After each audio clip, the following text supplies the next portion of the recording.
A Kiss on the Cheek, written by B. Jones. Chocolate dipped her hands in the cool waters of the Atlantic.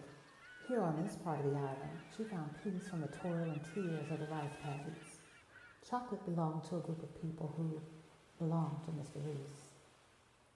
Mr. Reese, with all of his wealth, cared nothing for the operations of the plantation that he inherited. He had assumed that he would be a medical doctor, and he was away in Philadelphia at school when he received the notification that his elder brother had drowned in a riptide. Chocolate was intrigued by this white man, though everyone told her that he was just like all the other Marses. She didn't believe that, because he had helped her learn all of her letters, A, B, and C. She saw him wincing when Marse John would whoop the Negroes that didn't pay mind. He never whooped nobody, and he even gave her a kiss on the cheek.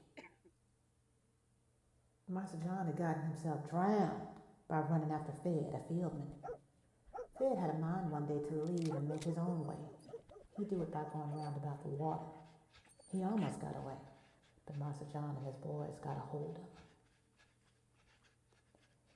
But just as Marse John was about to walk towards the shore, the water took and pulled him back as far as the eye could see, and he was never seen again.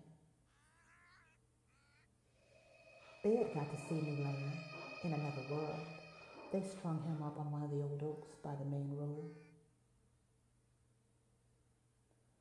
Chocolate just knew that when Mr. Reese would get there, things would change for the better. She heard the old folks mumble, complain, and cry, hoping that there wouldn't be no sale coming, hoping that Marse John had everything together. Chocolate tried her best to soothe their minds by saying that they had nothing to worry about. Mama told Chocolate that she'd best open her eyes and stop playing make-believe, or else she'd be woke up soon and sad enough. Mr. Reese arrived at the plantation with his lawyers and began the business of running the place as best he could. He hired an overseer, Even Fowler, and expected him to do the gristle work of disciplining the hands, male and female alike. Fowler caught Chocolate one day, dipping her hands in the cool Atlantic instead of working. He made her feel the lash and bound her hands behind her back for 2 weeks, and she was still held to work in the fields, bound and all. Reese detested being in the mosquito-filled marsh again. He could think of nothing but how he could get himself in a position to leave this forsaken place. He loved the city life and wanted to make his life there. He brooded and moped about the grounds when Marse Reese heard tell about Chocolate.